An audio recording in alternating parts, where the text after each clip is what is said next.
individuals entering this series who stay with the Commonwealth, there's probably a greater than 15% chance they could move up to that level, because there are a whole bunch of folks in the earlier years of their career who just aren't eligible yet. But you know, by the time you get, the sort of general point of this slide is simply, you know, when Dr. McCarthy or I present these 20, 25, 30-year wage charts, I think it can sometimes leave a misimpression that that progression to the top or toward the top of a CO1 scale is all you could ever get if you enter the department in this career. And this slide is simply to note that while that's what we compare, because that's the largest title in this bargaining unit and it's a good benchmark, and we're here today for H-1, not for these management titles, I think it's still worth noting that many careers in this department do advance beyond this bargaining unit and have those higher earning opportunities. That's really the only point this is trying to make. And that is a point very, very well taken, because we actually had a witness testify yesterday who went from corrections officer to major in less than 15 years. I mean, so your point is incredibly well taken. The one other, I guess, the one other question that you just brought up is, you know, you go to this over a lifetime career, and you and Dr. McCarthy do the same exact thing, and I understand why you do it, because it's the only way to really present it. But you said there were about 108 people who had in excess of 25 years of service. And I did a little bit of imprecise math, because all of my math is imprecise. That's less than 1% of the total population, isn't it? Of the entire bargaining unit. Yeah. Yeah, but again, what that doesn't, first of all, it's a little higher percentage of the CO series, because those were just CO 1s and 2s. It's not including, so your denominator for the whole bargaining unit is too big. It should be from the way you're asking the question, it would be the CO population. Well, how about this? You and I can probably agree that it is a tiny fraction. It's a larger fraction of those who have who've gotten that far in their career. In other words,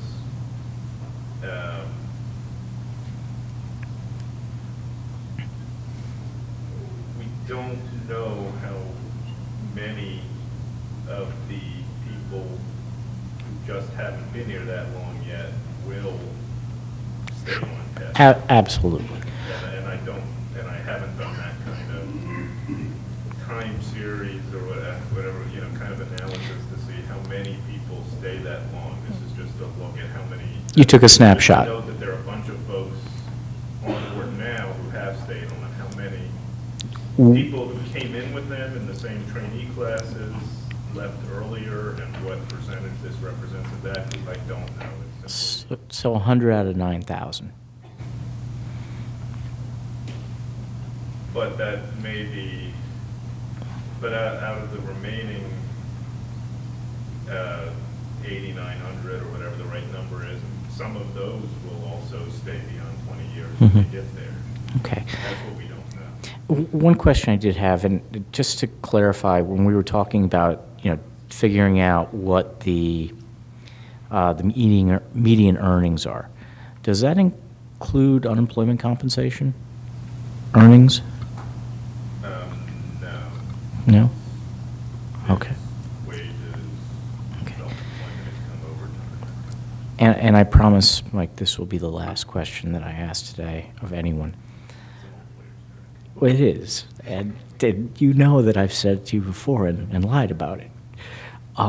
But with respect to the question of when you were comparing Commonwealth employees generally, you know, AFSCME and, you know, other Commonwealth units, I guess one of the reasons that you chose not to include a longevity comparison is because the longevity is vastly different between those units, right? For instance, our longevity is 1% a year for every year of his service, right? But Or that component of the progression. sure. Anything after, I think, what is it, 5 years, 6 years? 5 years. But AFSCME's is 2.25% throughout their entire career until they hit 28. That's more than double, isn't it? I think it's 20, showing that one. Right. I'm sorry. I think it's 20. Oh, then it's a lump sum of 2.5% for every year after 20. Okay, that's what it is. But they're vastly different systems. And there's, for the first, 11 years, the pay progression in this bargaining unit includes step increments in base. Mhm. So it's hard to, It's apples and oranges. I'm sure you could construct some different scenarios to look at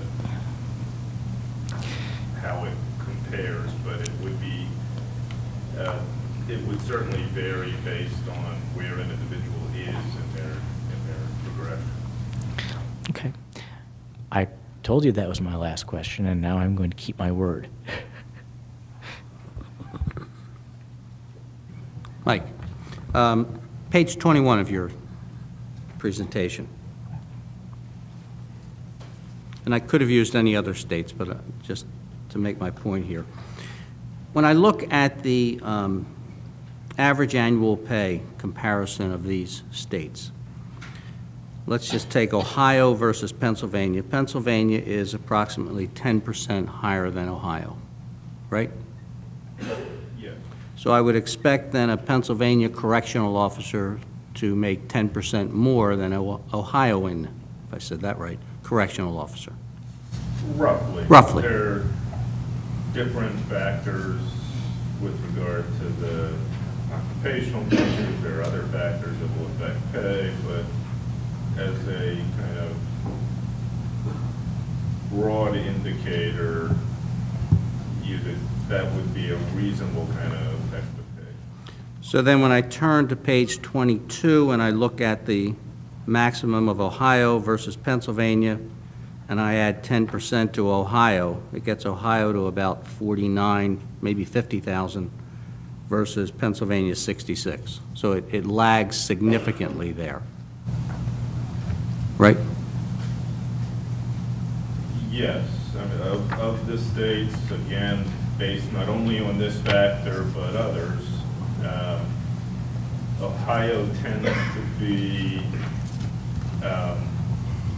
behind Pennsylvania, but not far behind. It's kind of, we're reasonably close by a number of metrics. It's a similar state, but one that, again, by these factors, is a little bit weaker economically. Well, and I picked Ohio because I could do the 10% real easily. So now, if I go to New Jersey, when you look at page 21, we lag New Jersey by about 25%, 11,000 over 44,000, a little less than 25% when you take the hundreds into consideration. That's about right. So again, when I go to the COs, I would expect that New Jersey would make about 25% more.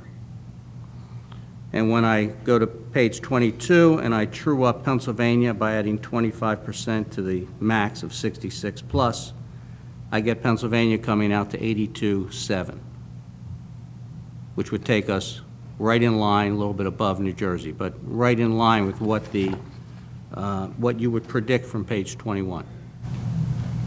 From that page, yes, and as a more general matter, I've seen across a broad range of public employment that New Jersey has historically been just very high paying.